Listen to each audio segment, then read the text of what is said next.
Good morning and welcome to Rising. We have another great show for you today as we continue dealing with the very cold weather and the giant frozen blocks of ice that are everywhere. But my anger on social media yesterday did inspire action from no less an authority than Mayor Muriel Bowser herself. Oh, really? She saw your exact X remark and got to work. I'm taking full credit that they started plowing with renewed vigor and the roads are somewhat improved. And you know what? DC schools are actually open today. My friend who's an administrator, that was you. My doing. So if you're a kid who thought you were getting your 4th snow day in a row, blame this guy. Stay in school, kids.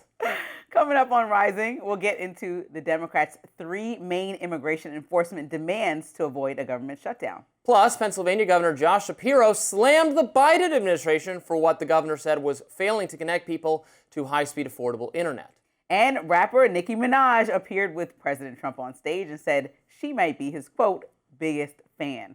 But I'm Robbie's biggest fan. Let's start there. What's on your radar? Let's get to it. Well, why are so many left-wingers still denying that Charlie Kirk was killed by someone on their team? It's been months, and I thought this vicious lie had been debunked numerous times, but here we go again. Tiffany Cross is a progressive pundit and podcast host. She previously had a show on MSNBC, and now she makes occasional appearances on CNN. This week, she joined the panel for Abby Phillips' show alongside legal analyst Eli Honig, a moderate and also TV personality, Kevin O'Leary from Shark Tank, who's a libertarian-ish leaning conservative, moderate conservative. It did not go well. Right off the bat, Tiffany Cross repeated the provably false claim that Charlie Kirk was murdered by a right-wing extremist, and then she conjured up this lie during a discussion of the recent attack on Representative Ilhan Omar, who was assaulted by a deranged man who squirted an unknown liquid substance at her while she was speaking. Honig condemned this act of political violence, as everyone should. I condemn it as well. But then he made the very fair observation that there's plenty of extremism on both sides. He went out of his way to assert that he did not necessarily think there were exactly equal amounts on both sides, only that conservative figures faced violence too, like Trump, like Kirk. But when he mentioned Kirk, Cross interrupted him to say that Kirk had been killed by a right-wing person. Take a look. I take your point, and I accept the data. I'm not saying it's exactly 50-50 equal, but let's also not forget Charlie Kirk was murdered. The president... Not by a left-wing extremist. That person espoused very right-wing extremists. Look, if you look at the targets, if you look at people in office, there's... The right attacks the right. People on, but there's Josh Shapiro, there's Melissa Horton, now there's Ilhan Omar on this side, there's Donald Trump on this side, there's Charlie Kirk on this side. But you're saying that, but those I'm not saying it's exactly people. mathematically equal. But it's not even analogous. Take your data. It's not even analogous. The rhetoric on both sides. The fact that there was an assassination attempt on the It's not disingenuous. That is BS. And even the attacks that you're referencing, Ellie, those were right-wing people. Like, give me the example. So what she just said is a lie. Now, this notion that Tyler Robinson, Kirk's alleged killer, had right-wing motivations has apparently, I guess, remained appealing for some leftists. I had no idea. Ever since the progressive Substack writer Heather Cox Richardson helped to mainstream this idea in the immediate aftermath of the shocking murder. Nevertheless, it is absolutely false. While Robinson did indeed come from a Republican family, his own motivation for committing the assassination was that he specifically disliked the things Kirk had said about transgender people. We know this because Robinson confessed to it in his message to his romantic partner, who was a transgender individual. He wrote that he felt compelled to take action to stop Kirk from spreading hate against the transgender community. This is not really open to debate. Robinson is not a right-wing extremist, and his stated reasons for murdering Kirk were characteristic of left-wing thinking. Now, perhaps you can forgive a commentator for giving that wrong if it's before all the facts come in, but at this point, months after Kirk's death, Cross is just repeating something that is completely debunked. And then, for good measure, she also argued with O'Leary about whether new recruits who have joined Immigration and Customs Enforcement, ICE, are members of the Proud Boys, a far-right militia group. Cross asserted that she knew, for a fact, that Proud Boys had joined ICE, and she cited as evidence the presence of what she described as white supremacist tattoos on the necks of some ICE officers. Take a look at this. Furthermore, there's a reason why we have not seen a resurgence of the Proud Boys. And that is because I believe a lot of them are likely made ICE officers. Again, I've said this on the show before, I've not seen any deep dive reporting into who these people are, but they certainly adopt a lot of the ideology, a lot of the tactics, a lot of the violent tactics, a lot of the wearing masks.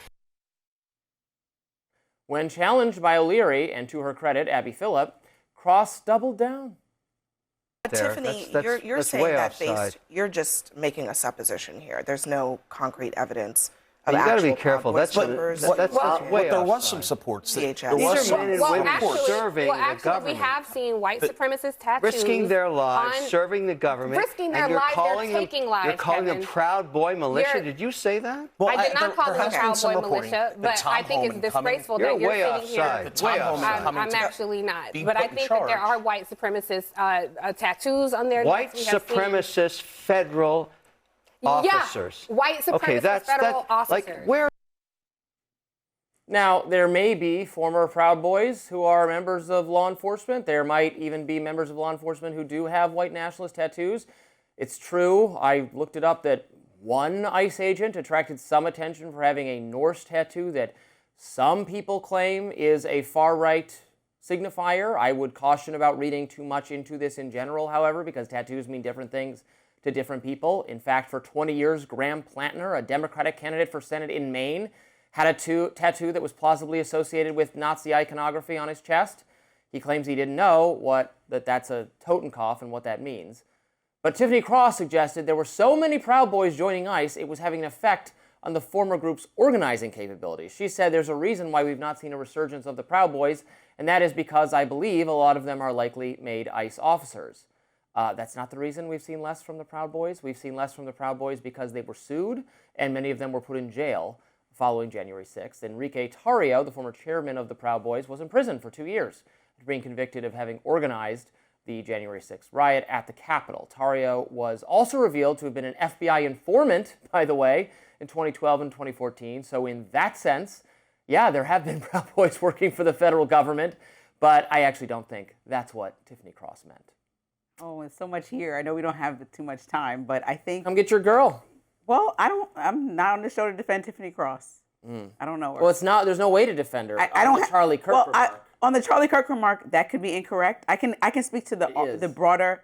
I said that's incorrect. Yeah. We can speak to the broader argument. I guess let's start with the fact that she brought up that there's not a balance, and this is what Eli agreed with. That doesn't have to be 50-50 split on the political violence. And you know that a couple weeks or days after Charlie Kirk was killed, that the DOJ removed a really important study from its website that said 85% of political deaths have been from right-wing extremists. And so when the president and his administration take up data that's been studied since 1990, actually, they noted that 227 events that took more than 520 lives were right-wing events, and 42 that took 78 lives. The big asterisk that doesn't include 9/11.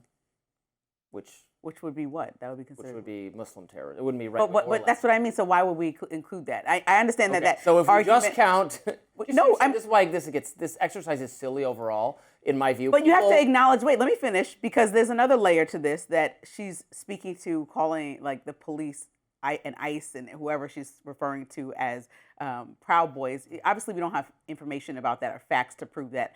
Abby Phillips rightfully asked, what is the data? She said before she started, what's the data? But when you make a broad claim, people will pull it without taking that first part and saying, look, I don't have any deep research into this.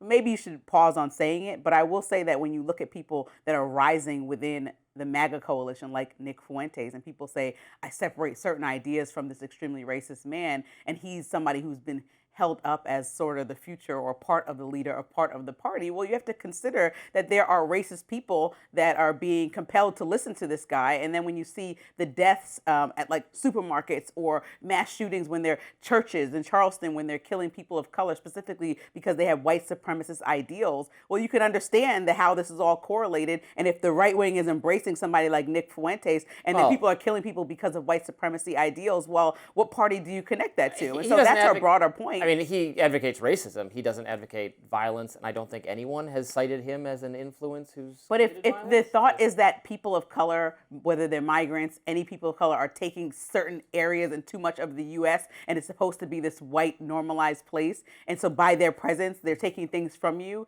people want to retaliate. So maybe Nick Fuentes is not arguing violence, and I'm not connecting him and saying that he caused any of the deaths or the shootings. I'm saying if white supremacy is an accepted idea within a certain part of MAGA that follows follows that man. Well, I'm not then calling it's for white natural supremacy to be an connect- accepted idea. White supremacy. Yeah, no, a lot of people nonsense. are arguing that within MAGA right now. They're arguing whether we should embrace this or move forward, because even people that have spoken out, they've been like, look, we can't let the party acknowledge or accept these people. Do we even include them in our coalition? There's been multiple conversations about that. I think that's why the Turning Points Convention was mostly about the beefs within it, because of the fact that Nick Fuentes is brought in the party by people like Tucker Carlson. I said the beefs that are over embracing. foreign policy, not really much, not so much over the. I mean, Nick Fuentes, his profile rose among young online right-wing people, primarily, mostly in spite of his racial views. It's about foreign policy. It's about having a different foreign policy. So nothing has to do with being anti-Semitic or racist. I think that's a huge problem for a lot. I mean, of I think people. there's too much anti-Semitism. I've complained about it.